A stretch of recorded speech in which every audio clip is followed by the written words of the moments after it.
నా పేరు దొడగట్ నారాయణ. నేను రాష్ట్ర సంయుక్త కార్యదర్శి వైఎస్ఆర్ పార్టీ స్టేట్ కమిటీ రాష్ట్ర సంయుక్త కార్యదర్శిగా నియమించబడ్డాను. ఈరోజు మేము ఎస్పీ గారిని ఇక్కడ కలవడానికి వచ్చాము. దేనికి కారణం అంటే మన కళ్యాణదుర్గంలో ఈ స్టాంప్ కుంభకోణం జరిగినటువంటి విషయము అందరికీ తెలిసిందే. అది దాదాపుగా 15,851 స్టాంపుల్లో అవి నకిలీవి జరిగినాయి. 10 రూపాయల స్టాంపులు తీసుకుని దాన్ని 10-100 రూపాయల స్టాంపులు తీసుకుని సున్నాలు చుట్టుకుని 1,10 లక్షల వరకు కూడా చేసుకున్నారనేది జగమెరిగిన సత్యం. తెలంగాణలో ఆ రోజు మనం ఉమ్మడి రాష్ట్రంలో ఉన్నప్పుడు తెలుగు కుంభకోణం ఎలా జరిగిందో ఇది కూడా అలాగే జరిగింది. అయితే ఈ రోజు ఉన్నటువంటి ఈ ప్రభుత్వమో మరి ఉమ్మడి ప్రభుత్వమో మరి లేకపోతే ఏం కారణమో తెలియదు, కానీ దాన్ని ఏ సంస్థ కూడా ఇప్పుడు దాన్ని ఎంక్వైరీ చేయకుండా ఆపేశారు. దానికి మరి మన తలారి రంగయ్య సార్ భుజాస్కంధాల మీద వేసుకుని 13 దేశంలోనే అత్యున్నతమైన సిబిఐ ఇట్లాంటి సంస్థలకి లెటర్లు రాశాడు దీని మీద ఎంక్వైరీ చేయండి అని. కానీ ఆ సంస్థల నుండి కూడా ఎటువంటి రిప్లై రాకుండా వాళ్ళు కూడా ఏది చేయకుంటే మరి హైకోర్టులో ఫిల్ వేయడం జరిగింది.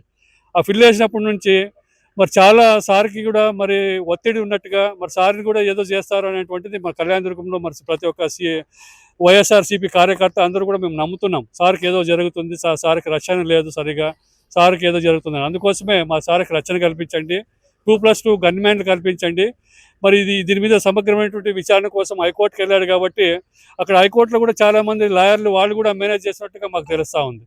మరి ఇక్కడ మరి స్థానిక ఎమ్మెల్యే అమూల్యం సురేంద్ర బాబు గారు బడా స్వామి ఉన్నాడు కాబట్టి ఒక మీసేవు బాబు అయితే మరి ఇన్ని 15,580 స్టాంపులు ఆ పిల్లోనికి అన్ని చేసే అవకాశం లేదు.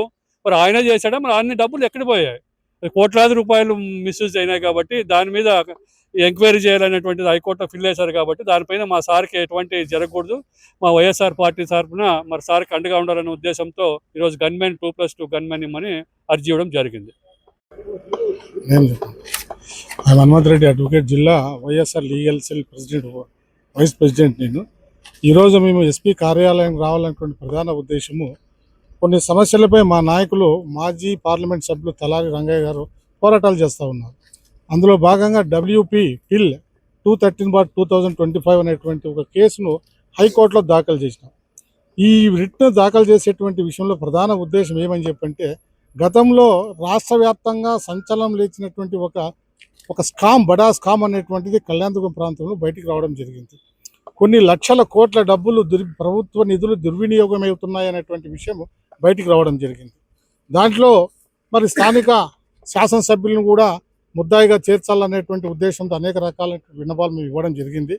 అయితే ఈ యొక్క కేసును దర్యాప్తు చేసేటువంటి బాధ్యతను ప్రధానంగా స్థానిక దర్యాప్తు సంస్థలకు ఇవ్వడం వల్ల ఇది సరైనటువంటి నిర్ణయం కాదు. ప్రభుత్వ నిర్ణయాన్ని మేము వ్యతిరేకిస్తూ స్వతంత్ర ప్రతిపత్తి కలిగినటువంటి దర్యాప్తు సంస్థలచే, అంటే ఇండిపెండెంట్ ఇన్వెస్టిగేషన్ ఏజెన్సీతో సమగ్రమైనటువంటి విచారణ జరిగితే వాస్తవాలు బయటకు వచ్చేటువంటి అవకాశం ఉంది అని చెప్పేటువంటి విషయంలో భాగంగా మా రంగయ్య గారే స్వయాన వారే రిట్ అనేటువంటి దాఖలు చేయడం జరిగింది. మరి అందులో భాగంగా ఇవాళ దీనికి భారీ ప్రచారం రావడం జరిగింది. ఈ విషయంలో మరి వీరు గట్టిగా ప్రజల పక్షాన పోరాడుతున్నాడు కాబట్టి మేము కొంతవరకు వీరికి ప్రాణహాని ఉంటుందేమో అనేటువంటి ఒక అభిప్రాయంతో ఇవాళ వారికి ప్రత్యేకమైనటువంటి భద్రత ఇవ్వాలనేటువంటి ఉద్దేశంతో ఇవాళ ఎస్పీ కార్యాలయం రావడం జరిగింది. మరి డిఎస్పీ గారికి కూడా ఇవ్వడం జరిగింది. ఎస్పీ గారు అందుబాటులో లేరు. అయితే డిఎస్పీ గారు కూడా మేము రిటర్న్గా రిప్రజెంటేషన్ ఇవ్వడం జరిగింది. మేము కోరేటువంటి విషయం ప్రధానంగా ఏమని చెప్పంటే, ఈ యొక్క కేసు విషయంలో స్వతంత్ర ప్రతిపత్తి కలిగినటువంటి దర్యాప్తు సంస్థలతో సమగ్రమైనటువంటి విచారణ, నీతి నిజాయితీ కలిగినటువంటి విచారణ జరగాలనేటువంటిది మా కాంగ్రెస్ పార్టీ, వైఎస్ఆర్ కాంగ్రెస్ పార్టీ యొక్క ప్రధానమైనటువంటి ఉద్దేశం.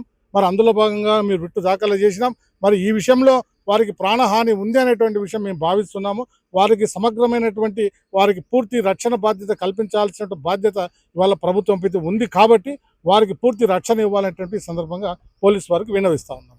అపాయం జరిగినప్పటికీ కూడా అది ప్రభుత్వం నైతికంగా బాధ్యత వహించాల్సిన అవసరం ఉంటుంది కాబట్టి అటువంటి దురదృష్ట పరిస్థితి రాకుండా వారికి పూర్తి రక్షణ కల్పించాల్సిన బాధ్యత ఇవాళ ప్రభుత్వంపై ఉంది. వారు పూర్తి రక్షణ బాధ్యత తీసుకోవాల్సింది ఈ సందర్భంగా వారిని విన్నవిస్తా ఉన్నాను.